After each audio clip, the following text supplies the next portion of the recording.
नमस्कार, जय हिंद। चक्रव्यूह में आप सबका स्वागत है।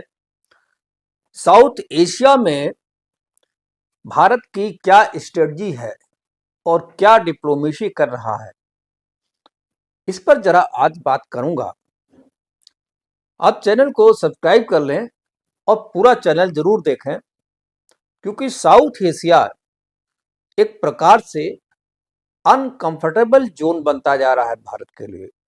एक प्रकार से बिकमिंग वार जोन है और इस पर जो है महत्वपूर्ण विषयों पर आज मैं ध्यान दिलाता हूं।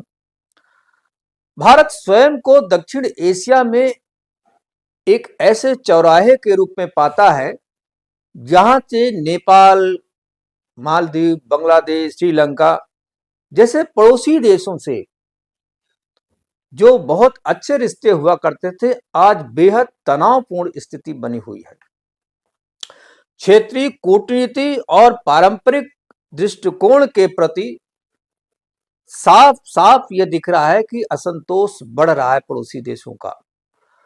भौगोलिक प्रभुत्व और मुखर नीतियों के प्रति निर्भरता पहले जैसी नहीं दिख रही है, क्योंकि छोटे देश भारत के प्रभाव को संतुलित करने के लिए अब चीन को एक विकल्प के रूप में दिख रहे हैं और इसलिए उसका लाभ भी उठा रहे हैं। अभी जरूरी हो गया है कि भारत अपनी जो नेबर फर्स्ट पॉलिसी है उसको थोड़ा ज्यादा समावेशी बनाए और जो नेबर फर्स्ट का उसका जो दृष्टिकोण है, उस अपने दृष्टिकोण में भी उसे बदलाव करना पड़ेगा।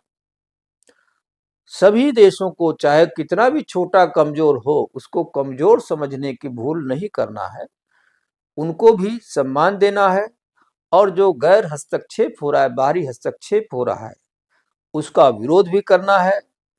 छोटे देशों की जो आकांक्षाएं हैं, इच्छाएं हैं, जरूरतें हैं, उनको पूरा भी करना पड़ेगा। ये सब कुछ भारत को करना पड़ेगा।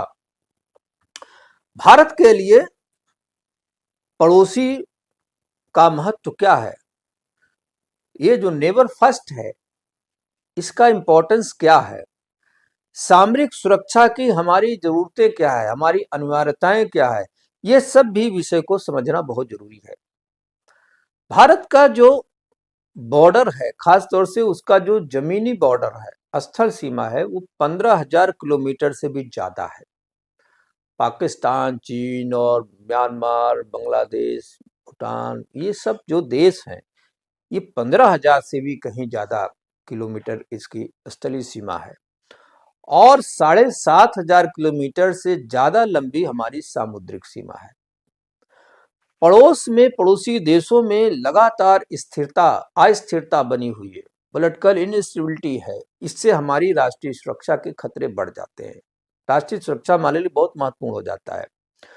इसी अस्थिरता का लाभ उठाकर के चीन जैसे देश अपने स्ट्रिंग ऑफ पल्स जैसी स्ट्रेटजी को विस्तार कर पाने में कामयाब होते हैं, जिसका उद्देश्य मैंने बताया था एक वीडियो में कि सैन्य और वाणिज्यिक सुविधाओं के माध्यम से भारत को घेरना है। कहने के लिए कि वो व्यापार के लिए इन सब चीजों का डेवलपमेंट कर रहा है, लेकिन वो एक स्ट्रेटेजिक इनिशिएटिव लेना चाहता है इंडिया के अगेंस्ट। भारत मालदीव, श्रीलंका समुद्री अभ्यास कर रहा है। ये दोस्ती जो है, जो हो रही है कि हम अपने पड़ोसी देशों के साथ भी मिलिट्री एक्सरसाइज करें, ताकतवर देशों के साथ तो करते रहते हैं। इस प्रकार की जो एक कोऑपरेटिव इनिशिएटिव है, ये जो पहल है, ये हमारी क्षेत्रीय एकता के लिए बहुत महत्वपूर्ण है।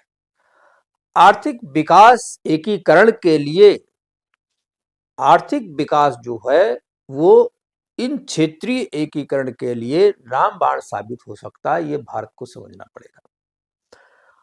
अरबों की आबादी है इस पूरे रीजन में, साउथ एशिया के देशों में, और महत्वपूर्ण यह है कि सभी चाहते हैं हमारे देश का आर्थिक विकास। आर्थिक क्षमता का प्रतिनिधित्व अगर भारत करता है तो निश्चित रूप से सार्क देशों में भारत का प्रभुत्व बढ़ेगा। सार्क क्षेत्र में भारत का अभी जो औसत निर्यात है, वो कुल उत्पादन का लगभग 5.9% माना जाता है। इसे इंक्रीज करना पड़ेगा। ये बढ़ते क्षेत्रीय व्यापार के महत्व को भी दर्शाता है। भारत म्यांमार थाईलैंड जो त्रिपक्षीय राजमार्ग है और ईरान का जो चाबहार पोर्ट है, इस प्रकार के जो बुनियादी ढांचों का विकास भारत कर रहा है, यह सब निश्चित रूप से महत्वपूर्ण है और भारत का व्यापार भी इससे बढ़ेगा। ये जो आर्थिक संबंध भारत का मजबूत हो रहा है 2025 तक, मैं समझता हूं कि $5 ट्रिलियन की जो उसकी अर्थव्यवस्था का लक्ष्य है, उसको पूरा करने में ये सब बहुत महत्वपूर्ण सिद्ध होने वाले हैं। दूसरा ये कि ऊर्जा सुरक्षा और अन्य प्रकार के जो संसाधनात्मक व्यवस्थाएं हैं, उस पर भी भारत को जोर देना होगा। साझा संसाधनों का विशेष रूप से चाहे गंगा, ब्रह्मपुत्र, सिंधु नदी के जल का मामला हो, जल के प्रबंधन का मामला हो, जल को लेके पाकिस्तान के साथ, बांग्लादेश के साथ, बहुत सारे देशों के साथ विवाद रहता है। क्षेत्रीय सहयोग का मामला हो या ऊर्जा की जो जरूरतें बढ़ रही है, उसकी डिमांड बढ़ रही है, उसका मामला हो, क्षेत्रीय स्तर पे जो मुद्दे हैं उनके समाधान का मामला हो, ये सब बहुत आवश्यक है। उदाहरण के रूप में भारत ने कुछ इनिशिएटिव लिया भी है, जैसे भारत ने नेपाल को अतिरिक्त 251 मेगावाट बिजली जो है निर्यात करने की अनुमति दी है। 251 मेगावाट और ज्यादा बिजली उसको मिलेगी। बांग्लादेश, भूटान, भारत, नेपाल, ये बीबीआईएन विद्युत समझौता हुआ है। इस बीबीआईएन में जो है भारत जो है इन देशों को और ज्यादा मदद करेगा, खासतौर से विद्युत व्यापार के क्षेत्र में मदद करने की बात हुई है, संसाधनों के विकास में मदद करने की बात हुई है। इन सब चीजों को लेकर के भारत की जो छवि है अपने पड़ोसी देशों के प्रति थोड़ा और सहयोगी के रूप में उभर के आएगी, तो शायद चीन की दखलंदाजी कम करने में मदद मिलेगी। एक जो महत्वपूर्ण विषय है भारत और पड़ोसी देशों के साथ, वो है हमारी सांस्कृतिक और सभ्यतागत जो रिश्ते हैं, उन रिश्तों को और ज्यादा हमें मजबूत करना पड़ेगा। ये रिश्ते हमारे संबंधों को सुधारने में ज्यादा सहायक हो सकते हैं। ये क्षेत्र हजारों वर्षों से, हमारे पड़ोसी जो देश हैं, हजारों वर्षों से गहरे ऐतिहासिक और सांस्कृतिक विरासत से जुड़े रहे हैं। चाहे बौद्धिक सर्किट बनाने की बात हो, बौद्धिक सर्किट से पर्यटन का भी विकास होगा।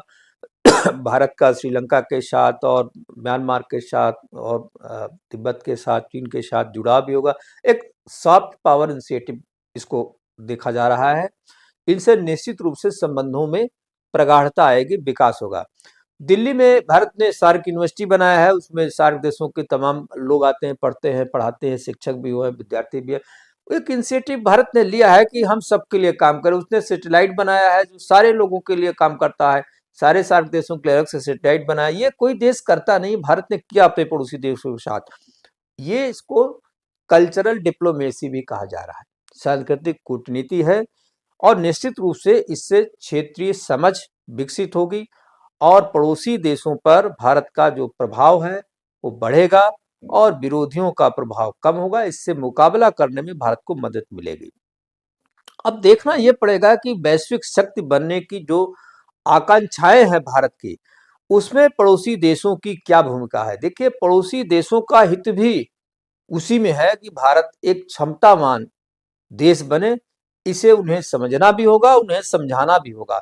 ग्लोबल साउथ के लीडरशिप की बात बार बार आती है। भारत की जो वैश्विक शक्ति की अपनी महत्वाकांक्षा है, निश्चित रूप से क्षेत्रीय सुदृढ़ क्षेत्रीय प्रभाव जब तक महत्वपूर्ण नहीं होगा, जब तक क्षेत्रीय प्रभाव को अपने साथ नहीं जोड़ा जाएगा, जब तक क्षेत्रीय लीडरशिप नहीं डेवलप होगी, तब तक वैश्विक लीडरशिप डेवलप होना बहुत मुश्किल काम है।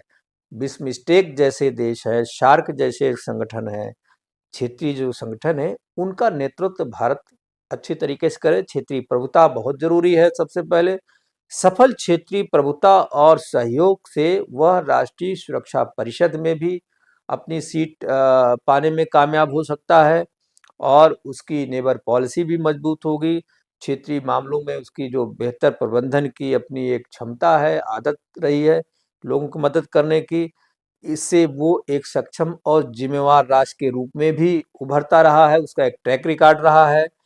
ये सब उसको आगे बढ़ाने में, स्थापित करने में, प्रभुता स्थापित करने में, लीडरशिप स्थापित करने में मददगार सिद्ध होंगे, क्योंकि वैश्विक प्रभुत्व के लिए क्षेत्रीय समर्थन बहुत महत्वपूर्ण है, वेरी वेरी इंपॉर्टेंट। दक्षिण क्षेत्र एशियाई क्षेत्र में भारत के सामने कुछ चुनौतियां हैं। इन चुनौतियों को जब तक हम नहीं समझेंगे मामला नहीं बनेगा। सबसे बड़ी चुनौती है क्षेत्रीय विवाद और सीमा विवाद। क्षेत्रीय विवाद दक्षिण एशिया में शांति और सहयोग के लिए सबसे बड़ी बाधा मानी जाती है।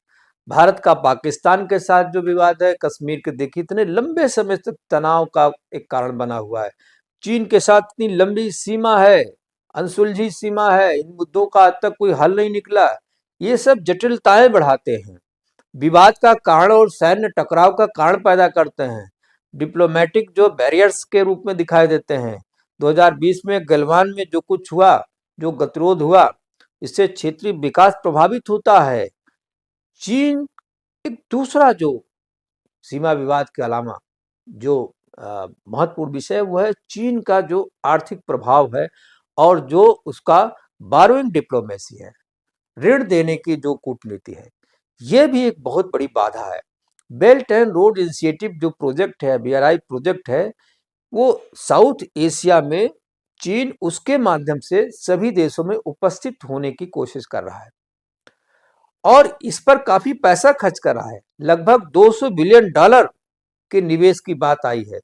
श्रीलंका का चाहे हम्बनटोटा हो या बंदरगाह हो, और ऋण नहीं चुका पा रहा है, लोन तो ले लिया, चुका नहीं पा रहा है, बंदरगाह को गिरवी रखना पड़ा, 99 साल की लीज पर देना पड़ा और चीन वहां मनमानी करेगा।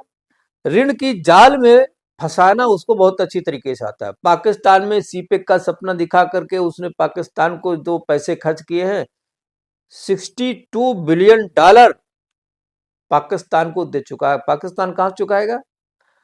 वो तो भिखमंगा देश है, वो तो कभी नहीं चुका पाएगा और वो और कर्जे की अपेक्षा बना रहता है।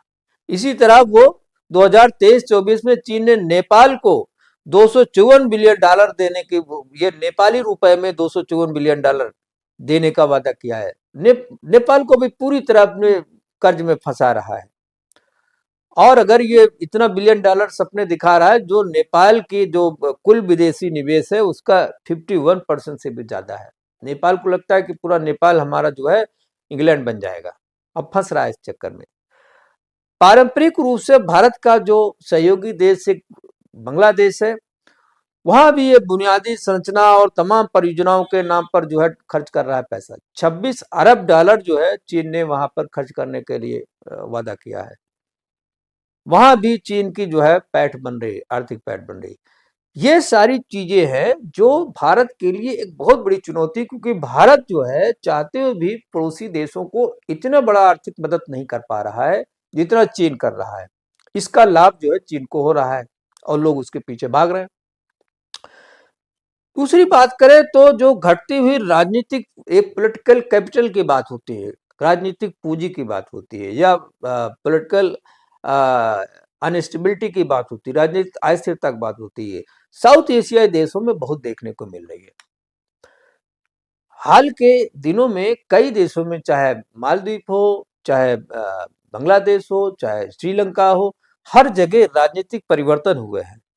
भारत का प्रभाव घटा है क्योंकि ऐसी सरकारें आई हैं। मालदीव में मुज्जू साहब आए हैं, मुज्जू साहब आते ही भारत की जो मिलिट्री एग्जिस्टेंस था उसको उन्होंने कहा भाई इसको हटाओ, यहाँ खत्म करो, यहाँ पे हमको कुछ चाहिए नहीं। केपी ओली की बात करें, केपी ओली ने भी कह दिया साहब, जो उनकी पार्टी, उनके लोग कह दिया कि भाई हम तो चीन के साथ रहेंगे। चीन को खुलेआम समर्थन जो है नेपाल में मिल रहा है, चीनी जो परियोजनाएं हैं उनको प्राथमिकता वहां पे मिल रही है। नेपाल जो है कहता है 2015 में जिस संविधान का निर्माण हुआ था भारत ने हस्तक्षेप किया था, यानी उनके संविधान के निर्माण में भारत ने हस्तक्षेप किया है, ऐसा आरोप लगाता है। और इस आरोप के कारण उसके अनौपचारिक रूप से बीच में नाकेबंदी हो गई थी, इधर का उधर आना जाना सब बंद, सारी ट्रकें रोक दी गई थी बॉर्डर पर, चाहे रुपैया डी बॉर्डर हो, चाहे सुनोली बॉर्डर हो, चाहे जो सारे बॉर्डर पर जो है। इससे संबंध इतना बिगड़ गया, इतना खटाई पड़ गया कि आज तक जो है संबंध ठीक नहीं हो पाया। बांग्लादेश में यूनुस साहब आ गए हैं, मोहम्मद यूनुस साहब वैसे तो शांति का पुरस्कार नोबेल लेके आए, लेकिन वो आते ही जो है उन्होंने खून खराबा कराना शुरू कर दिया और पिछली जो सरकार थी बांग्लादेश की उसके ठीक विपरीत जाकर के सारा व्यवहार कर रहे हैं। म्यांमार की बात करें, वहां भी सैन्य तख्तापलट होता रहता है, वहां संघर्ष की स्थिति, ग्रिड की स्थिति रहती है, और भारत की जो एक्ट ईस्ट पॉलिसी है, इन सब चीजों पर इन सारे देशों की अस्थिरता का बहुत प्रभाव पड़ता है। और इस अस्थिरता का लाभ उठा करके चीन जो है वह अपना दखलंदाजी करता है, क्योंकि भारत किसी देश के आंतरिक मामले में किसी भी प्रकार का हस्तक्षेप नहीं करता है। चीन जो है इन मौकों को भुनाने से पीछे नहीं हटता है। जब तक ब्यूरोक्रेसिक एफिशिएंसी पड़ोसी देशों में डेवलप नहीं होगी, तब तक भारत का प्रभाव पड़ोसी देशों पर ठीक से नहीं बनेगा और इसका लाभ चीन को मिलता रहेगा और भारत के खतरे बढ़ते रहेंगे। साउथ एशिया में भारत के जो प्रभुता और भारत का जो एक सुरक्षा का परिदृश्य है, वो इन सब घटनाओं के कारण प्रभावित हो रहा है, और आने वाले दिनों में शायद कुछ और इस प्रभाव में इजाफा हो सकता है, या क्या होगा, कैसे होगा, आने वाले समय में हम लोग नए नए वीडियो के साथ आपके सामने आते रहेंगे। इसको यहाँ पर विराम देते हैं। इसको शेयर करें, सब्सक्राइब करें, लाइक करें। बहुत बहुत धन्यवाद। नमस्कार, जय हिंद।